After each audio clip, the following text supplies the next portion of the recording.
Bonsoir à tous et bienvenue dans votre journal. Et pour nous accompagner ce soir, Pierre Bellucci, rédacteur en chef du journal télévisé de KTV. Bonsoir Pierre. Bonsoir Amina. Alors, grève annoncée chez Total, vive réaction suite à la visite du Premier ministre Manuel Valls samedi dernier. Une actualité chargée dont nous parlerons avec vous au cours de ce journal. Mais d'abord, voici les titres de ce mardi 16 juin.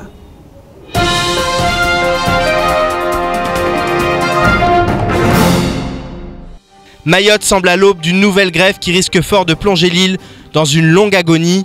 Le mouvement censé commencer demain à Total laisse craindre le pire et la population se sent d'ores et déjà prise en otage. Le concours Talent Mahorais a rendu son verdict et couronné 15 nouveaux lauréats. Une 9e édition et de nouveaux visages, symbole d'une génération qui ose malgré les difficultés. De véritables exemples à suivre. Le ramadan approche à grands pas. À l'occasion de ce mois sacré, de nombreux salariés vont bénéficier d'horaires aménagés. Mayotte va ainsi vivre sur un rythme nouveau afin de permettre à chacun d'appréhender au mieux ce nouveau mois de ramadan.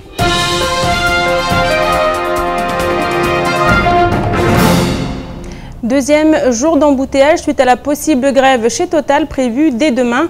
Et si les pompistes continuent de servir les clients, l'afflux de véhicules est impressionnant. Des dizaines de voitures se ruent dans les stations afin de ne pas manquer de carburant au cas où la grève venait à durer. Aujourd'hui, alors qu'une première réunion a eu lieu entre direction et salariés, nombreux sont les habitants impestés contre un mouvement qui les prend déjà en otage. La tension est palpable aux abords des stations et les files à non plus finir. Les explications signées Pierre Bellucci, Abbas Alidi et Leslie Vimné. Depuis vendredi et l'annonce du préavis de grève chez Total, la peur de ne plus pouvoir se déplacer ronge les esprits des habitants du 101e département. En 2011, la grève du groupe Total avait duré 11 jours, mais aujourd'hui le parc automobile a été démultiplié et les conséquences d'un blocage des pompes risquent d'être bien plus importantes. La menace d'une île à l'arrêt ne réjouit personne et pour de nombreuses voix qui s'élèvent, comme celle de cet automobiliste qui attend depuis 3 heures du matin, la situation de monopole du groupe Total prend la population en otage. C'est inadmissible. Il n'y a pas de concurrence, ils font ce qu'ils ont envie de faire, donc ils nous prennent tous en otage. Donc on vient, il y a un monopole, ils font ce qu'ils veulent. Donc on est là, on est pris en otage, on est obligé de venir. Donc on n'a pas le choix. Donc ça serait bien qu'il y ait un peu de concurrence d'autres personnes, comme ça ça nous éviterait d'être pris en otage à chaque fois. Total a fait une grève, on tout bloqué. Après ça, c'est pas bien. Maintenant, ça c'est de mépris. C'est-à-dire, en otage, Pour d'autres, les problèmes sont bien plus profonds que le simple monopole du groupe Total. Le malaise social est grave et les grèves qui se succèdent n'en sont que l'arbre qui cache la forêt. Les Mahorais veulent être comme les Réunionnais, veulent être comme les Français. Mais ils ne se rendent pas compte que la Réunion, il a mis combien de temps pour être ce qu'elle est aujourd'hui. La France, n'en parlons plus. Nous voulons être comme les Réunionnais, nous voulons être comme les Cécile. Mais pourquoi? Il faut se demander pourquoi. Donc aujourd'hui, tout le monde subit. Nous, on est là, on est des Mahorais, mais on se demande comment on va devenir demain. Tous les jours de grève, déjà l'économie s'arrête, les gens ne peuvent pas avancer. Pour aller au boulot, on traîne des grèves, des embouteillages, il y a tout quoi. Mayotte avance au ralenti et pire encore, chaque jour les problèmes qui pullulent dans le département jaillissent en plein visage de ceux qui bien souvent n'y sont pour rien. Alors, à qui la faute? Il faut que les élus s'assoient autour de table, les élus et les notables, tout le monde se discute entre eux pour trouver des solutions. Parce qu'on laisse mettre comme ça aujourd'hui, on te vole, les voleurs, on les lâche, on ne dit rien. Il y a des grèves, on ne dit rien, on laisse tout passer parce qu'on est dans un pays de droit. Ce n'est pas un pays de droit, un pays à problème.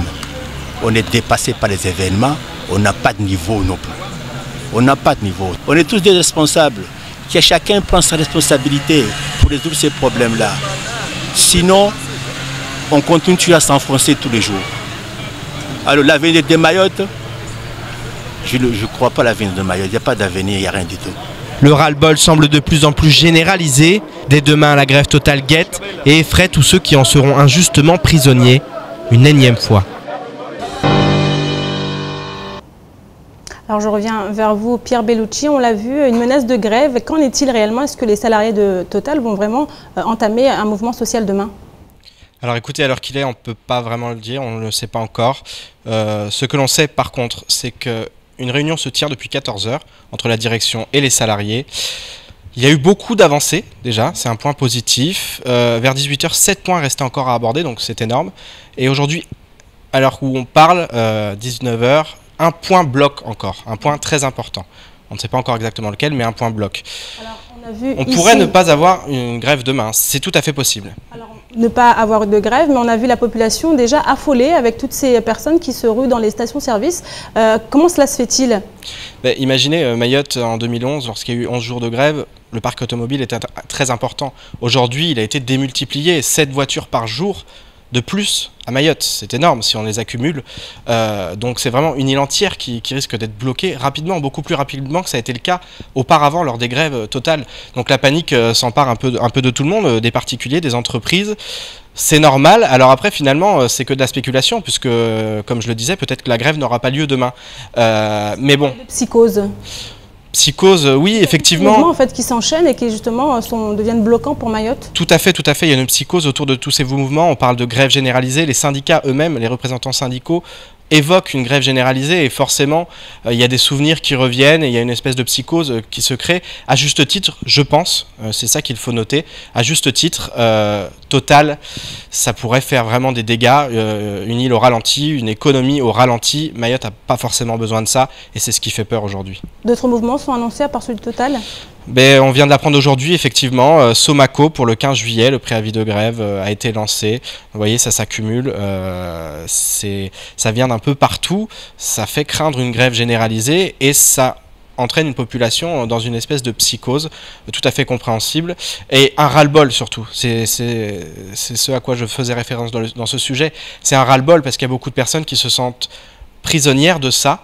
Prisonnières de mouvements. Alors ils comprennent souvent les revendications puisqu'elles existent, elles sont là, elles sont importantes et puis elles dénotent de véritables problèmes, notamment en ce qui concerne l'application des conventions collectives. Effectivement. Ça revient régulièrement notamment. Tout à fait, ça revient régulièrement et c'est compréhensible. Il y a beaucoup de Mahorais qui ne comprennent pas d'aujourd'hui de ne pas atteindre l'égalité en 2015. Donc voilà, il se trouve que cette situation fait que la psychose perdure depuis plusieurs jours et que ça risque de continuer à l'avenir. Merci beaucoup Pierre. Et après la visite éclair de Manuel Valls dans le 101e département, l'heure est maintenant aux réactions, notamment en ce qui concerne le contrat de projet État-Région et Mayotte 2025. Et si les plus optimistes préfèrent voir le verre à moitié plein, d'autres en revanche semblent être restés sur leur faim. Les images sont signées Pierre Bellucci et Fred Souleymana.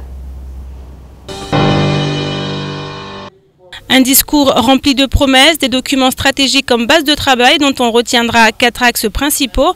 Sauf que s'agissant de la principale préoccupation des Mahorais, à savoir l'insécurité, rien de bien réjouissant. Ainsi, en refusant de faire de Mayotte tout entière une zone de sécurité prioritaire, le chef du gouvernement en a déçu plus d'un, même s'il a indiqué qu'une demande en faveur d'une commune ne serait pas exclue. Or, la commune du chef-lieu s'est déjà portée candidate et jusqu'à maintenant, aucune réponse ne lui a été apportée. Nous l'avons demandé, nous avons pris une motion au conseil municipal. Le sénateur maire à l'époque l'a défendu au Sénat. Rien n'a été fait. Le ministre de l'Intérieur, Cazeneuve, était venu à la mairie de Mamoudzou. Il a fait son discours là-bas. Majani, le maire actuel, lui a dit que nous avons besoin de ce dispositif qui contient à la fois des moyens sécuritaires, mais aussi des moyens pour, en tout cas, soutenir les jeunes. Rien n'a été apporté comme réponse et on vient ici aujourd'hui, on dit on se satisfait de ça. Pourtant, des mesures ont bel et bien été annoncées dans le maigre chapitre composant le volet sécuritaire, avec notamment l'arrivée en août prochain de 16 gendarmes, puis de 44 agents de la police aux frontières prévus à partir du mois de septembre. Sauf que là encore, difficile de convaincre les Mahorais que cela suffira à assurer leur sécurité, ce que n'a pas manqué de souligner le capitaine Chamassi. La vraie violence, je ne dirais pas que dans les autres coins, ça n'existe pas, mais c'est surtout au niveau de la capitale, à Mamoudzou. Tout ce qui se passe, c'est au niveau de la commune de Mamoudzou, parce qu'on a beaucoup plus des gens qui arrivent ici toute la journée, qui repartent le soir. Donc la vraie délinquance, je dirais, on la gère au quotidien au Mamoudzou. Et là, nous n'avons pas les effectifs qu'il faut. Il faudra qu'on arrête déjà de parler de quotas au niveau de Paris. Ce qui se passe souvent, c'est quoi? Pour pouvoir nous envoie des effectifs, il faut prendre en compte donc la population officielle qui existe sur le territoire ou bien sur la commune. Et nous savons très bien que nous avons des quartiers un peu partout qui fleurissent tous les jours et nous sommes obligés d'intervenir parce que quand on nous appelle, il faudra intervenir dans ces quartiers-là. Et là, ça augmente quand même, si vous voulez, ça nécessite un peu plus d'effectifs et des matériels, je dirais des véhicules adaptés. Une situation difficile à laquelle il faut ajouter la grave crise sociale qui touche l'ensemble des secteurs d'activité, banques, télécommunications ou encore BTP, des mouvements qui ont tous eu pour dénominateur commun l'application des conventions collectives, mais là encore les déclarations faites par le Premier ministre sur ces questions ne font pas l'unanimité. Une ribambelle de grèves qui frappe le territoire. On nous parle aujourd'hui de la grève de Total. Il y a tout le secteur du BTP qui est en mal-vivre. Ouais. Donc, vous voyez bien que les problèmes demandent des solutions immédiates. Bon, j'entends que les premières réponses seront à partir de 2018. Cela peut être confortable pour ceux qui sont à Paris et qui reviendront peut-être dans 3 ou 4 ans. Mais pour ceux qui vivent Mayotte au quotidien, ceux qui subissent les cambriolages, ceux qui se font agresser, ceux qui n'ont pas d'emploi, ceux qui veulent rester à Mayotte mais qui finalement ne s'y retrouvent pas, eh ben, ils demandent que les solutions soient immédiates. Il est vrai que la critique est facile, mais du côté des détracteurs, les arguments ne manquent pas. Contrat de projet État-région, Mayotte 2025, des documents qui restent néanmoins incomplets au regard des besoins réels des Mahorais et dont l'application effective n'est en rien garantie, du moins tant qu'ils ne feront pas figure de loi. Alors reste à espérer que les paroles prononcées samedi dernier vaudront promesse tenue. Alors Pierre, on l'a vu dans le reportage, des déceptions du côté des Mahorais quant à la visite du Premier ministre. Qu'est-ce qu'il faut retenir principalement des éléments qui n'ont pas répondu aux attentes des Mahorais? Déjà, les attentes, elles étaient immenses, pour commencer. Et on le voit, hein, c'est unanime. Il y a très peu de personnes aujourd'hui. Alors, au niveau de la gauche, du Parti Socialiste, forcément, on essaie de faire bonne figure et de dire que c'est suffisant, qu'il faut laisser faire. Mais c'est vraiment les seuls avis qui vont dans ce sens. Pour le reste, que ce soit les élus, que ce soit les syndicats, personne n'est satisfait parce que les attentes étaient vraiment très grandes. Et notamment au niveau de la sécurité, je pense que c'est là le point le plus important. C'était là où il était attendu puisque la sécurité, c'est primordial. Lorsque vous ne sentez pas en sécurité sur le territoire où vous vivez, vous ne sentez pas libre. Vous vivez derrière des barreaux, à Mayotte c'est le cas, tout le monde vit derrière des barreaux, on ne peut pas sortir le soir. Et l'attente, elle était là. Il propose un giron de 16 nouveaux gendarmes. C'est ridicule, tout le monde le dit, tout le monde s'accorde à le dire, on l'a vu. Et forcément, à partir de là, tout ce qui reste, c'est presque dérisoire puisque la sécurité déjà ne sera pas assurée et les moyens ne sont pas suffisants là-dessus. Première déception, ensuite on pourra en rajouter d'autres, sur notamment les fonds alloués et puis sur le fait surtout qu'il n'y ait rien de concret. C'est-à-dire qu'on est dans le flou, il n'y a pas de date fixe, il n'y a pas voilà, d'échéance fixe, il n'y a pas forcément des projets qui sont concrets, avec un budget derrière, voilà. Tout reste à faire finalement, et puis qu'est-ce qui a avancé? C'est ce que tout le monde se demande. Alors un document quand même stratégique, avec 6 axes principaux, il y a quand même des choses qui ont été dites dans ces documents, Pierre. Bien sûr, et ce qu'on ressent surtout, c'est que les problématiques ont été cernées. Dans l'ensemble, elles ont été cernées, mais ensuite il faut y mettre des mesures. Il faut faire en sorte que voilà, dès demain et non pas en 2018, c'est l'autre gros problème, c'est qu'on parle de 2018, notamment pour l'application du Code du travail. 2018, c'est dans 3 ans. On le voit qu'aujourd'hui, il y a beaucoup de personnes qui le veulent dès demain, pas en 2018. 2018, c'est trop loin. Et la plupart des choses qui ont été annoncées restent dans un flou temporel. Et ça, c'est vraiment une très grosse problématique. Merci beaucoup Pierre. On continue avec l'équipe municipale de Daoudi Labatoire qui a décidé de mettre un terme à l'achat des fournitures individuelles à destination des enfants du primaire. Nous l'avons appris récemment, mais une nouvelle information vient de changer la donne. La mesure devrait toucher toutes les communes de l'île ou du moins dépendre des décisions des municipalités en place. Bien que les communes n'aient pas l'obligation légale de financer les fournitures, de nombreux enfants risquent de se retrouver sans aucun matériel. Et si cette décision est maintenue, on écoute le secrétaire de l'association des maires au micro de Pierre Bellucci. Les communes ont l'obligation légale de fournir le matériel à usage collectif, c'est-à-dire le matériel qui permet à l'école de fonctionner, mais n'a aucune obligation légale pour acheter le matériel, le fourniture à usage unique, c'est-à-dire à usage individuel. D'ailleurs, à chaque rentrée scolaire, la CAF fournit aux parents une allocation de rentrée scolaire pour leur permettre justement de prendre en charge les fournitures scolaires de leurs enfants. En ce moment, les communes sont en train de restructurer leur budget compte tenu des charges nouvelles qui s'augmentent et ont estimé, et n'ayant pas l'obligation légale d'acheter des fournitures scolaires à usage individuel, d'assainir leur budget. Alors Pierre, une décision qui intervient comme un tollé en fait, qui pour les parents d'élèves n'est pas acceptable. Oui, alors on va surtout en entendre parler dans les prochains jours, puisque pour l'instant on l'a annoncé dans les médias, ça touchait Pamandzi et les communes de Petite Terre. Là maintenant ça s'étend, on l'a appris finalement, la mesure ne restait pas uniquement en Petite Terre, mais sur tout le territoire. Effectivement, les parents d'élèves déjà en Petite Terre hier ont commencé à crier la sonnette d'alarme, tirer la sonnette d'alarme. Donc on peut s'imaginer que ça s'étende sur toute l'île. Mais c'est une mesure qui finalement existe puisqu'elle est légale. En métropole, on n'achète pas les fournitures scolaires à titre individuel. Mais le contexte à Mayotte, c'est différent. Voilà, et on nous parle de la CAF. Alors finalement, on se demande qui est touché, qui va être visé. Et il pourrait y avoir au sein de classes des élèves qui n'ont pas de cahier, n'ont pas de quoi écrire. Comment ça va se passer? C'est compliqué. On se demande comment c'est possible. Alors après, chaque maire, ça sera au bon vouloir du maire. Donc il y a des municipalités qui peuvent décider finalement voilà, qu'ils ont suffisamment de budget pour ça, pour allouer aux écoles primaires et maternelles. À voir dans les prochaines semaines. On parle du contexte, on voit bien qu'à Mayotte, l'éducation connaît de nombreuses difficultés. Est-ce que ce n'est pas en ajouter une à celle qui existe déjà?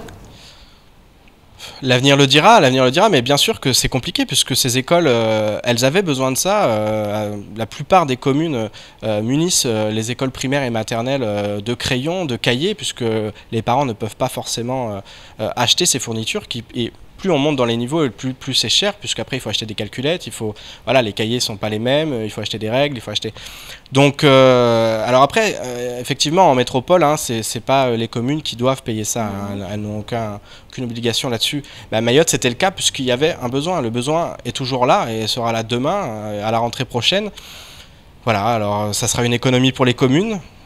À voir comment ça va être perçu. Ça serait applicable dès la rentrée prochaine, n'est-ce pas? Dès la rentrée prochaine.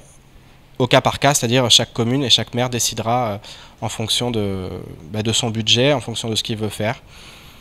À voir.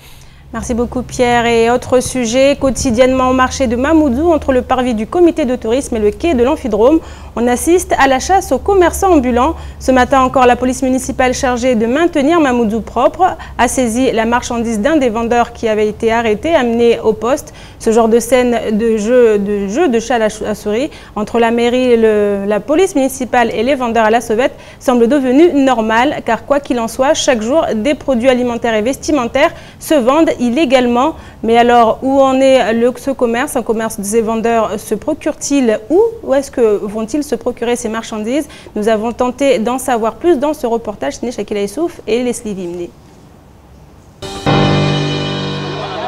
Entre les policiers municipaux et les vendeurs à la sauvette, rien ne va plus. Le balai de commerçants ambulants au centre de Mamoudzou ne cesse d'augmenter.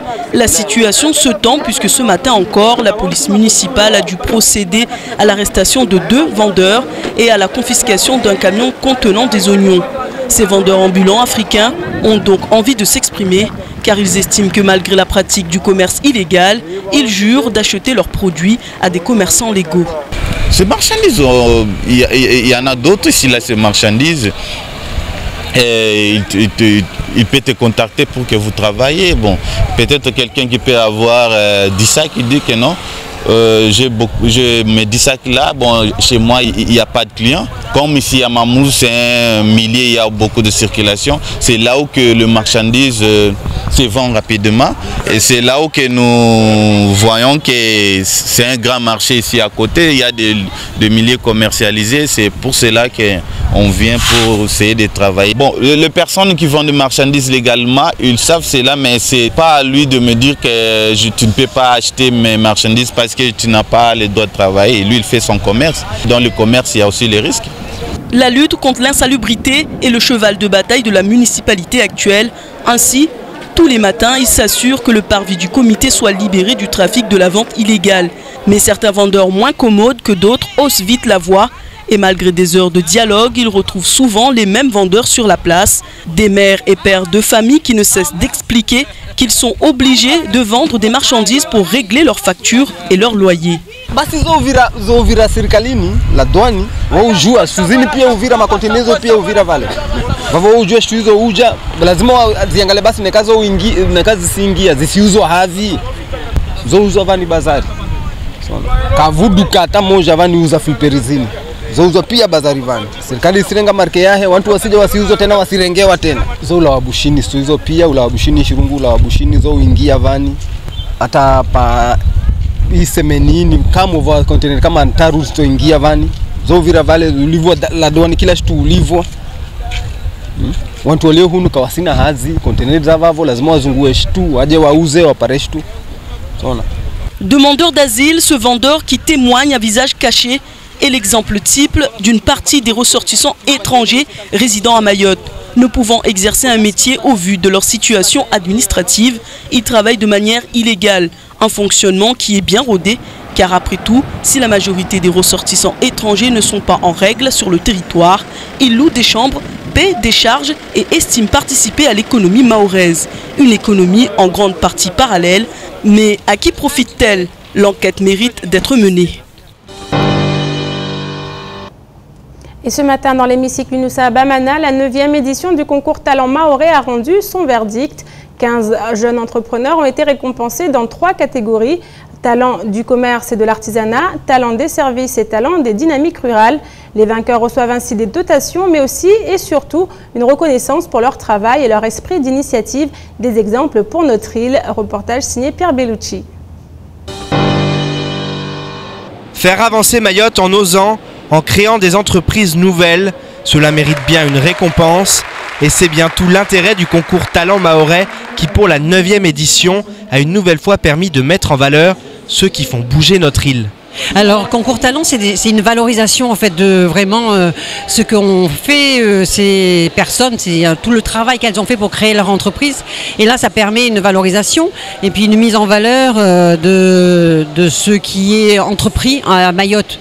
Parce qu'il y a plein d'idées nouvelles qui ne sont pas connues et il y a des gens qui mettent beaucoup d'énergie dans leurs projets avec leurs idées. Ils sont accompagnés par des structures. En effet, nous accompagnons, nous finançons les structures pour les accompagner. Elles sont diverses et donc ce concours talent permet aussi de mettre en évidence un peu ce qui est fait dans l'accompagnement. Accompagner vers la réussite des jeunes créateurs d'entreprises, une donnée indispensable au développement économique de Mayotte. En ce sens, le trophée représente une vitrine et un tremplin pour chaque lauréat. Pour moi, le concours talent, ce qui présente beaucoup, c'est le fait que ça va permettre justement d'être connu. Et c'est déjà une publicité qu'on va dire gratuite. Et le fait justement de participer au concours talent, c'est une expérience. Ce trophée, déjà, ça me permet de me confirmer encore une fois. Ça permet de me confirmer et de m'encourager et d'encourager ceux qui ont le même projet ou les mêmes idées que moi à aller à l'avant et se dire pourquoi pas eux. Pourquoi pas eux? Car pour arriver à ses fins et réussir, il n'y a pas de secret. Courage, volonté, détermination et travail sont des vertus indispensables pour gagner ce concours.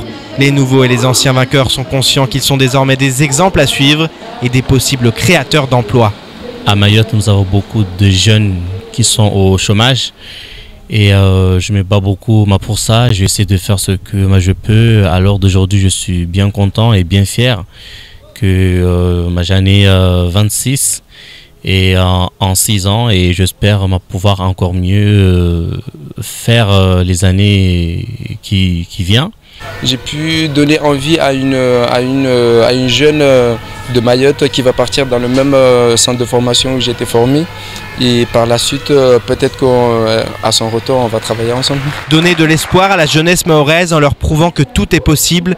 Certes, Mayotte accumule du retard et rien n'est simple pour réussir sur le 101e département. Mais ne pas y croire, c'est à coup sûr risquer d'échouer. À Mayotte, c'est spécial.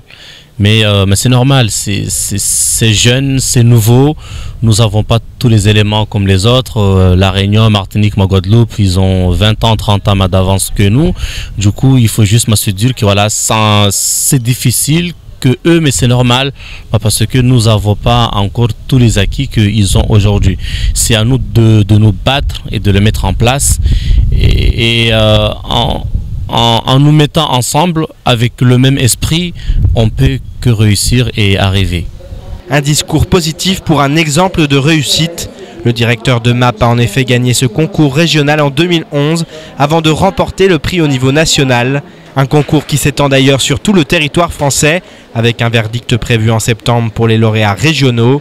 Alors bonne chance à tous les représentants mahorais et que la victoire les accompagne. Je vous propose maintenant de faire un petit tour d'horizon du reste de l'actualité de ce mardi 16 juin. C'est présenté par Pierre Bellucci.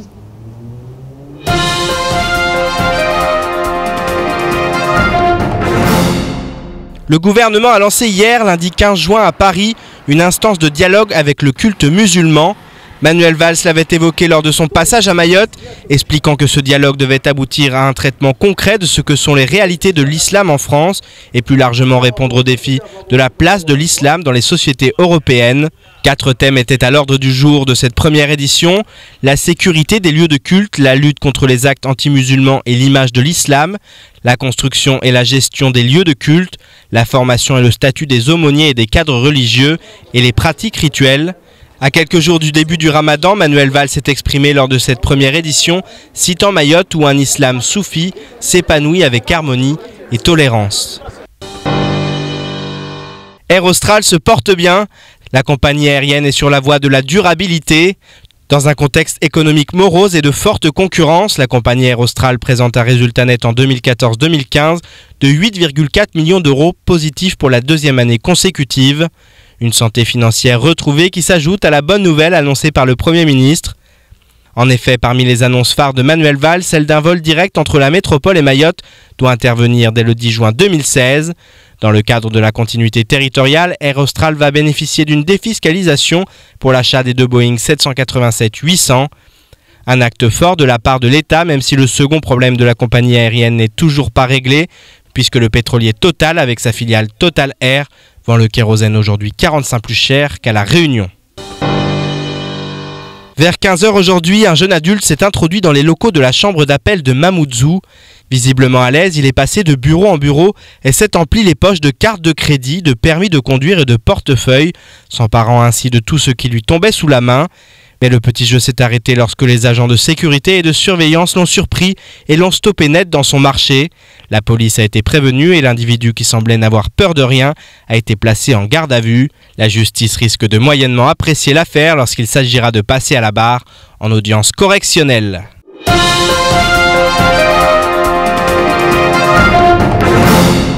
Plus que quelques jours avant le Ramadan, particuliers, administrations et commerçants s'organisent pour aménager les horaires en conséquence afin de permettre à leurs salariés de vivre le Ramadan dans un esprit familial et convivial. Certaines entreprises bouleversent leurs horaires de fonctionnement. Commencer et fermer plus tôt ou encore travailler pendant les heures de repos, toutes les solutions sont envisagées par les uns et les autres. Nous sommes donc partis à la rencontre d'un commerce qui s'apprête à bouleverser son quotidien pour le mois sacré. Reportage Shakila Essouf et Fred Souleymana. Manroufou Irshad travaille depuis plusieurs années à Badri Shop. Passionné par la vente et l'accueil des clients, il se prépare à entamer le mois de Ramadan avec sérénité. Entre leur patron et eux, une relation de confiance et d'amitié s'est instaurée. On a une certaine relation patron et employé, quoi. On se comprend à demi-mot. Les musulmans vont à la mosquée, prier le soir, suivre le Ramadan dans la journée. Donc, il faut être compréhensif au niveau de la fatigue, de la journée, et tout ça. Donc tout est lié aussi. Chaque année, le magasin ferme plus tôt pendant la période du Ramadan, 16h30 au lieu de 17h. Pour la seule femme salariée, le patron la laisse partir dès 16h, car contrairement aux hommes, elle doit participer à la préparation du foutourou, le repas qui rompt le jeûne. Le patron est musulman et accompagne ses salariés dans ce mois de Ramadan. Ramadan, ça va passer bien. Les Ramadan, on va ranger les heures. À 16h30, on part Oui, c'est comme ça. Avec les patrons, on va arranger, on suit les clients, on tout ça. C'est comme ça on fait. Toute l'année, on fait comme ça. Période de Ramadan, on ferme à partir de 16h déjà. On commence à fermer pour prendre la barge et tout, parce que nous, on habite en petite terre avec le patron aussi. Et tout passera bien parce que, comme d'habitude, le mois de Ramadan s'organise et chez nous ici, tout le temps, on est à la solde, pas seulement le mois de Ramadan. Dans la majorité des structures, entreprises ou autres, l'aménagement des horaires pendant le Ramadan n'est pas un obstacle. Cela se fait simplement dans le respect des us et coutumes de chacun. Ainsi, pour les femmes qui travaillent, beaucoup d'entre elles s'arrangent avec leurs enfants ou d'autres femmes de la maison qui préparent le repas destiné à rompre le jeûne le temps qu'elles rentrent du travail. Si toutes les entreprises ne peuvent pas forcément se permettre d'aménager leurs horaires, Mayotte reste aujourd'hui le seul territoire de France où cette considération du moins sacré est admise et respectée. C'est ici que s'achève cette édition. Merci pour votre fidélité. Juste après la suite de nos programmes avec la météo présentée par Anne-Hélène Perrine. À 19h35, l'invité du temps de parole qui était ce matin au micro de Patrick Mian. Excellente soirée à vous sur KTV.